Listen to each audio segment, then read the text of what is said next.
Imagina que es jueves, pero no cualquier jueves. Es el 14 de Nisan del año 33 de nuestra era.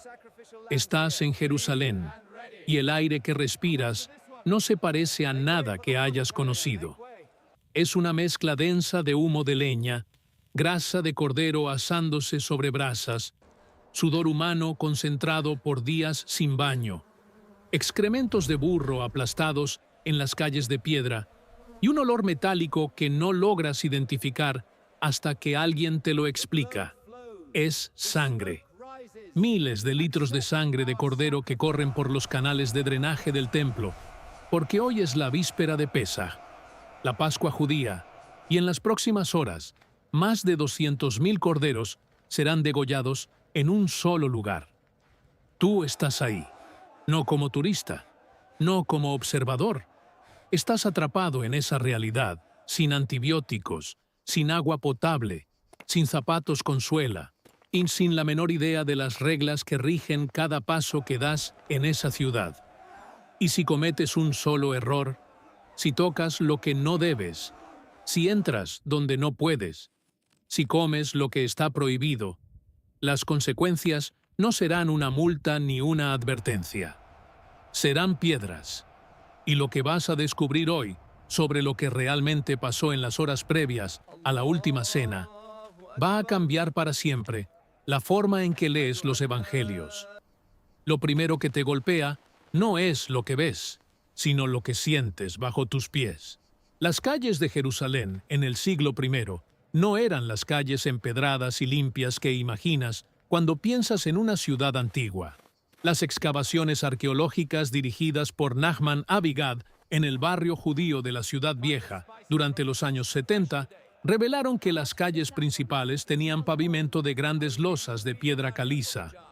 Pero las calles secundarias, las que tú caminarías como cualquier persona común, eran tierra compactada mezclada con desechos orgánicos, cáscaras de fruta podrida, huesos de animales, trozos de cerámica rota y una capa permanente de polvo fino que se pegaba a tu piel húmeda de sudor, y no se iba hasta que encontraras un mikvé, un baño ritual, donde poder sumergirte.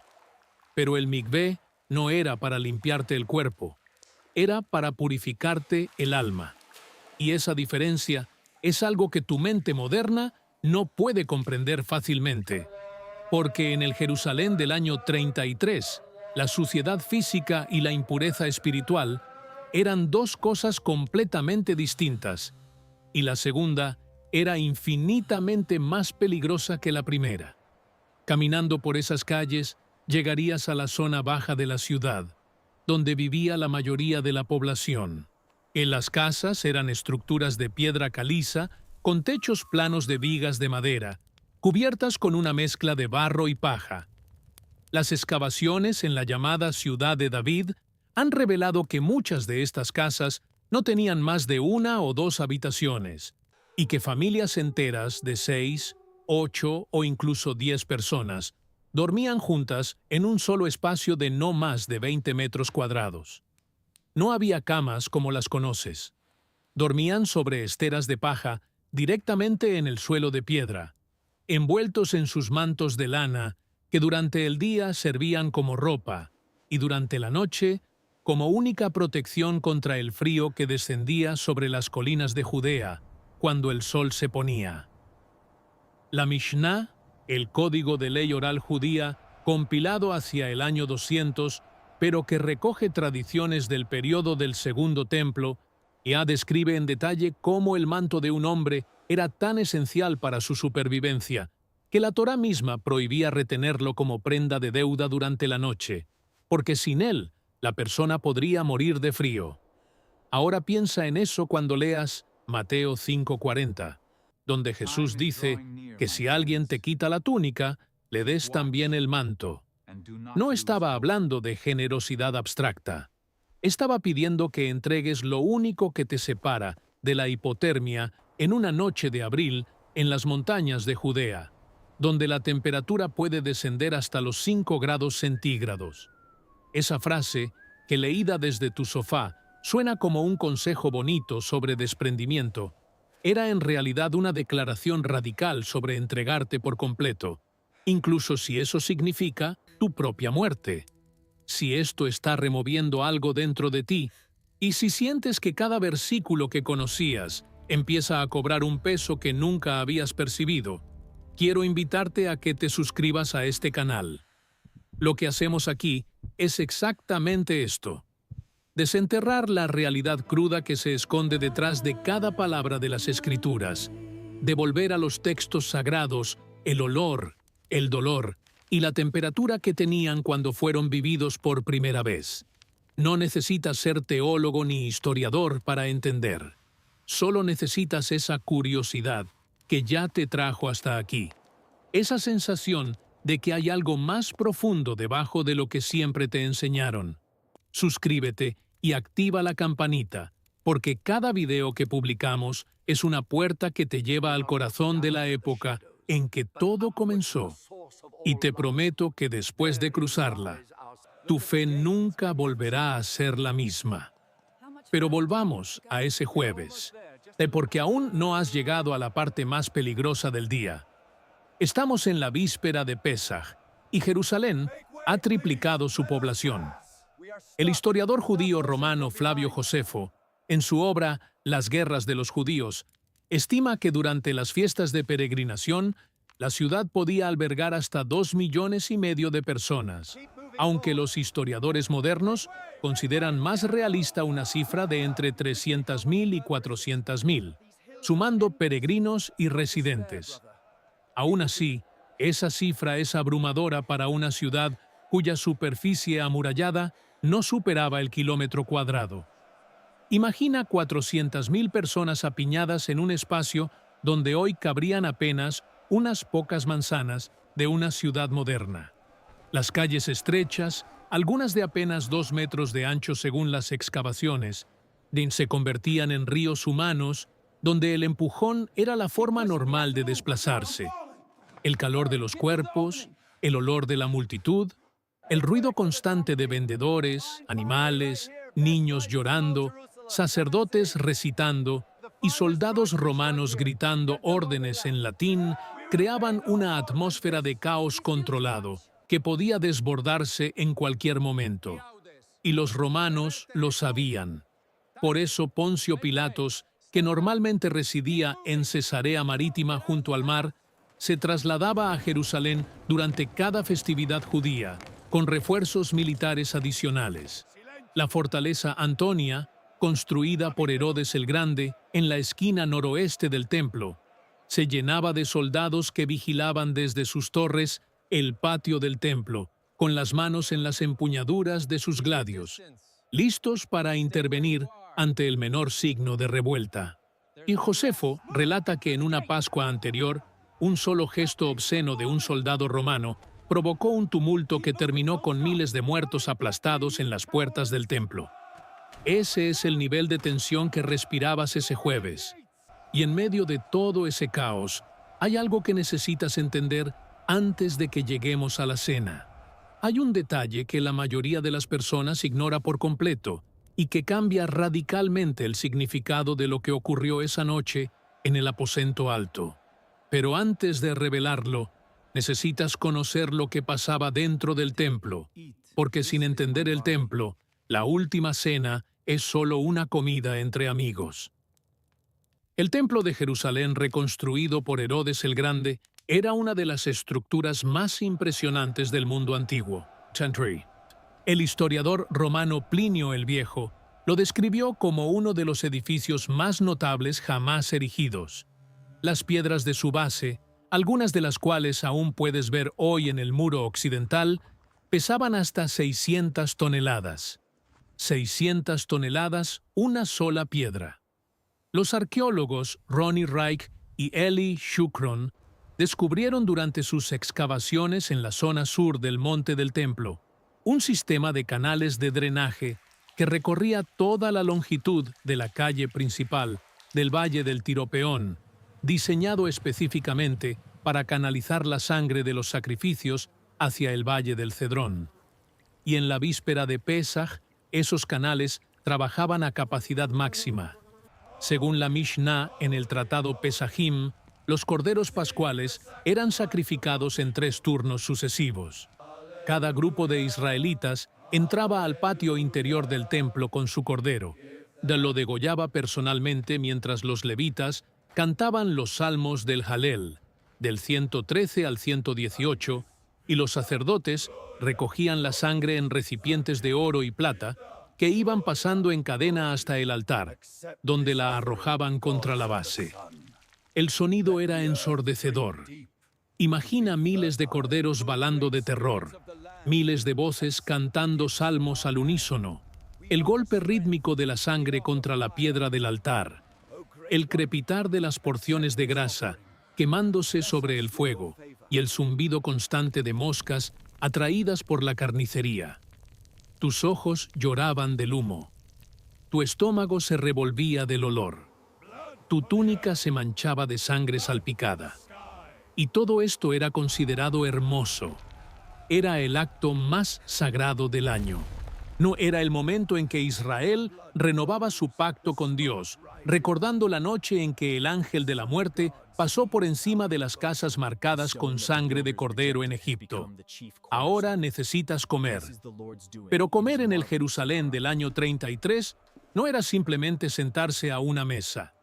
Primero, no había mesa como la imaginas. La famosa imagen de La Última Cena pintada por Leonardo da Vinci, con Jesús y los discípulos sentados detrás de una mesa larga con sillas, es históricamente incorrecta. Los hallazgos arqueológicos y las fuentes rabínicas confirman que en el siglo I, los judíos de clase media y alta habían adoptado la costumbre helenística del triclinium, un arreglo de 3 divanes bajos dispuestos en forma de U, alrededor de una mesa baja central. Los comensales se reclinaban sobre su costado izquierdo, apoyados en un cojín, y comían con la mano derecha. Esta postura no era casual. Reclinarse para comer era un símbolo de libertad. Los esclavos comían de pie o sentados en el suelo. Los hombres libres se reclinaban. Y en la noche de Pesaj, reclinarse era obligatorio según la Mishnah, porque esa noche cada judío debía sentirse como un rey liberado de la esclavitud. Cuando el Evangelio de Juan describe al discípulo amado reclinado junto al pecho de Jesús, no está usando una metáfora poética. Está describiendo la disposición física real del triclinium. La persona reclinada a la derecha de otra tenía su cabeza literalmente a la altura del pecho de su vecino. Es un detalle arquitectónico y social que transforma una imagen que siempre pareció simbólica en un dato geográfico preciso dentro de la habitación. Antes de tocar cualquier alimento, debías lavarte las manos, y no por higiene en el sentido moderno, sino por pureza ritual. El lavado de manos antes de comer pan, conocido en hebreo como netilat yadayim, era una práctica que los fariseos habían expandido desde el ámbito sacerdotal del templo a la vida cotidiana de cada judío. Se necesitaba un recipiente específico, se vertía agua sobre cada mano alternadamente y se recitaba una bendición. Si no lo hacías, no eras simplemente alguien con las manos sucias, eras impuro. Y comer pan con manos impuras era una transgresión que te separaba de la comunidad. Es exactamente esta práctica la que genera uno de los conflictos más recordados entre Jesús y los fariseos, narrado en Marcos capítulo 7, cuando los discípulos comen sin lavarse las manos, y Jesús responde que lo que contamina al hombre no es lo que entra por la boca, sino lo que sale del corazón. Y esa frase, que hoy suena como un principio moral universal, era en aquel contexto una bomba política y teológica. Jesús estaba desafiando públicamente un sistema de pureza que definía quién pertenecía al pueblo de Dios y quién quedaba excluido. No era filosofía, era revolución. La comida de la cena pascual estaba estrictamente regulada. El cordero asado era el centro, pero no podía ser hervido ni cocinado de ninguna otra forma que no fuera directamente al fuego. Según las instrucciones de Éxodo, Capítulo 12.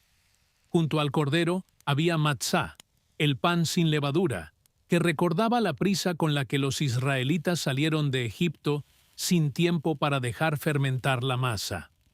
Había también maror, hierbas amargas, que según la tradición rabínica representaban la amargura de la esclavitud. El Talmud identifica estas hierbas como lechuga romana y endivia, rábano picante, y otras plantas amargas que crecían en la región. Había además jaroset, una pasta dulce hecha de frutas machacadas, nueces, vino y especias que simbolizaba el mortero con el que los esclavos israelitas fabricaban ladrillos en Egipto. Y había 4 copas de vino, cada una bebida en un momento específico de la ceremonia, cada una con un significado distinto ligado a las 4 promesas de redención que Dios hizo a Israel en Éxodo capítulo 6. El vino del siglo I no era como el vino que conoces. Era más espeso, más dulce, con mayor concentración de alcohol, y siempre se mezclaba con agua antes de beberlo. Beber vino sin diluir era considerado una costumbre bárbara, propia de los pueblos que los judíos y los griegos llamaban incivilizados. Cuando Jesús tomó la copa y dijo, «Esta es mi sangre del nuevo pacto», Darin Sientonader de la Falain Pern, estaba insertando una declaración sin precedentes dentro de una liturgia que cada persona en esa habitación conocía de memoria desde la infancia. Estaba reescribiendo el significado de la noche más sagrada del calendario judío en tiempo real, delante de hombres que habían crecido repitiendo esas mismas palabras cada año, con un significado completamente diferente. Y aquí es donde necesitas conocer el detalle que te prometí al principio, el que casi nadie menciona y que transforma toda la escena. La ciudad de Jerusalén, en la víspera de Pesaj, tenía un problema logístico monumental: el agua. Las excavaciones de Reich y Shukron revelaron un sistema sofisticado de acueductos que traían agua desde los manantiales de Etam y las piscinas de Salomón, ubicadas a más de 20 kilómetros al sur de la ciudad. Pero durante las festividades, cuando la población se multiplicaba por 4 o 5 veces, el suministro de agua se volvía desesperadamente insuficiente. Las cisternas subterráneas talladas en la roca, caliza bajo las casas, que normalmente recogían agua de lluvia durante el invierno, estaban casi vacías para abril, al final de la estación seca. Esto significa que el agua con la que Jesús lavó los pies de sus discípulos esa noche, ese gesto que Juan capítulo 13 describe con tanto detalle, no fue solo un acto de humildad simbólica, fue un acto de humildad material. Estaba usando un recurso escaso, precioso, literalmente vital, para lavar la parte más sucia del cuerpo humano en una cultura donde los pies descalzos o en sandalias acumulaban el polvo, el estiércol y los desechos de calles sin alcantarillado. Y el agua que usó para los pies de Pedro podría haber servido para beber. Podría haber calmado la sed de alguien. Y Jesús eligió derramarla sobre los pies agrietados y sucios de unos pescadores galileos. Cuando Pedro protesta diciendo que nunca permitirá que su maestro le lave los pies, no está siendo simplemente humilde, está horrorizado. En la jerarquía social del siglo I, lavar los pies era la tarea del esclavo más bajo de la casa, el esclavo gentil, porque incluso un esclavo judío estaba exento de esa humillación según el Talmud. Jesús no solo se rebajó al nivel de un sirviente, se rebajó al nivel más bajo posible dentro de un sistema que clasificaba a los seres humanos en capas de dignidad y desprecio. Mientras todo esto ocurría dentro del aposento alto, la ciudad afuera bullía con una energía oscura. Los guardias del templo, o la fuerza policial controlada por el sumo sacerdote Caifás, ya estaban coordinando con Judas Iscariote el momento y el lugar del arresto. Caifás no era un simple líder religioso. Era un político astuto que había mantenido su puesto como sumo sacerdote durante 18 años consecutivos bajo el gobierno romano, un récord sin precedentes que demuestra su habilidad para navegar entre las demandas de su pueblo y las exigencias de Roma. Las excavaciones en el palacio de Caifás, identificado por muchos arqueólogos con la mansión descubierta en el barrio judío por Abigad, revelaron una residencia de lujo con pisos de mosaico, frescos en las paredes, vajilla importada y un mikvé privado de grandes dimensiones. Mientras Jesús compartía pan y vino en un aposento prestado, y Caifás cenaba en una mansión que rivalizaba con las villas romanas de la élite imperial. La desigualdad económica en el Jerusalén del siglo I era brutal, y las excavaciones lo confirman con una claridad que los textos por sí solos no pueden transmitir. La noche avanzaba y con ella el frío. Después de la cena, Jesús y sus discípulos cruzaron el valle del Cedrón hacia el monte de los Olivos, al huerto de Getsemaní. El nombre Getsemaní viene del hebreo Gat Shmanim, que significa prensa de aceite. Era literalmente un lugar donde se procesaban aceitunas para extraer aceite. Y las excavaciones realizadas por los franciscanos en el siglo XX confirmaron la presencia de una prensa de aceite antigua en el sitio. La noche de abril en Jerusalén, a unos 750 metros sobre el nivel del mar, era fría. Los evangelios mencionan que los siervos del sumo sacerdote encendieron fuego en el patio durante el juicio, lo cual confirma las temperaturas bajas. Los discípulos, agotados después de un día de preparativos, caminatas por calles abarrotadas y una cena ceremonial larga que incluía 4 copas de vino, se quedaron dormidos mientras Jesús oraba. Lucas, el evangelista médico, describe el sudor de Jesús como gotas de sangre, un fenómeno que la medicina moderna reconoce como hematohidrosis, una condición extremadamente rara provocada por niveles de estrés tan intensos que los capilares sanguíneos que alimentan las glándulas sudoríparas se rompen y la sangre se mezcla con el sudor. No es una metáfora, es un diagnóstico. El arresto llegó con antorchas y armas. Judas besó a Jesús para identificarlo ante los guardias. De un detalle que parece extraño, hasta que comprendes que en la oscuridad de un huerto de olivos, sin iluminación artificial, sin fotografías, sin ningún medio de identificación visual confiable, un beso en la mejilla era el método más seguro para señalar a una persona específica entre un grupo de hombres vestidos de manera similar con túnicas y mantos de lana del mismo color. La oscuridad del siglo I era total. No existían farolas, no existía alumbrado público, no existía ninguna fuente de luz artificial más allá de las lámparas de aceite y las antorchas de resina. Cuando el sol se ponía, el mundo se sumergía en una negrura absoluta que tu cerebro moderno, acostumbrado a la contaminación lumínica permanente, no puede siquiera imaginar. En esa oscuridad, con el frío calándote los huesos a través del manto de lana, y con el olor de las antorchas de resina llenando el aire, y el sonido de sandalias sobre hojas secas de olivo, comenzó la secuencia de eventos más importante de la historia de la civilización occidental. Y lo que hace que todo esto sea tan devastadoramente poderoso no es la teología, es la física, es el frío real que sentían, es el hambre real que cargaban, es la sed real que los atormentaba, es la sangre real de 200,000 corderos corriendo por los canales del templo. Es el peso real del agua que Jesús vertió sobre los pies de hombres que habían caminado kilómetros por caminos de polvo y excremento. Cuando lees los evangelios desde la comodidad de tu casa, con luz eléctrica, agua corriente, calefacción y un refrigerador lleno de comida, si pierdes las capas de significado que solo aparecen cuando entiendes las condiciones materiales en las que esas palabras fueron pronunciadas por primera vez. Cada milagro de sanación cobra un peso diferente cuando sabes que no existían hospitales, que un corte infectado podía matarte en días, que la lepra no era solo una enfermedad, sino una sentencia de exilio permanente de toda vida social y religiosa.